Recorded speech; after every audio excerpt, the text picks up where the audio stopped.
అందరికీ నమస్కారం. నేడు ఫిబ్రవరి 16, 2026 కురవి వీరభద్రస్వామి వారి కళ్యాణోత్సవం జరగనుంది. వీటి విశేషాలేంటో తెలుసుకుందాం. నల్లని రూపానికి తోడు కోర మీసాలు, పదునైన చూపుతో 10 చేతులతో కురవి వీరభద్రస్వామి వారు దర్శనమిస్తారు.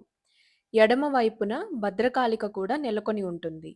వీరభద్రుడి రౌద్ర రూపం భూత ప్రేత పిశాచాలకు వణుకు పుట్టిస్తుంది. అలాగే దుష్టశక్తుల పీడ వదిలించుకోవాలి అనుకున్నవారు కురవి వీరభద్రస్వామి వారిని శరణు వేడుతారు. కురవి ఆలయంలో వినాయక స్వామిని అనుజ్ఞ గణపతి అని పిలుస్తారు.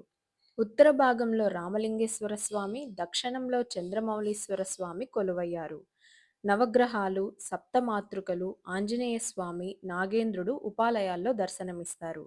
ఈ ఆలయాన్ని 7వ శతాబ్దంలో వేంగి చాళుక్య రాజైన భీముడు నిర్మించినట్టు చారిత్రక ఆధారాలు లభిస్తున్నాయి.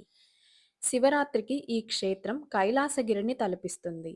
అంగరంగ వైభవంగా భద్రకాళి వీరభద్రస్వామి వారి కళ్యాణం జరుపుతారు. ఘనంగా రథోత్సవం కూడా జరుగుతుంది.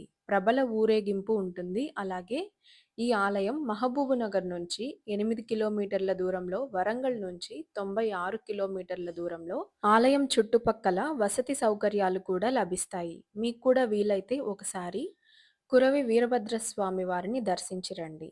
వీడియో నచ్చితే లైక్ చేయండి, షేర్ చేయండి.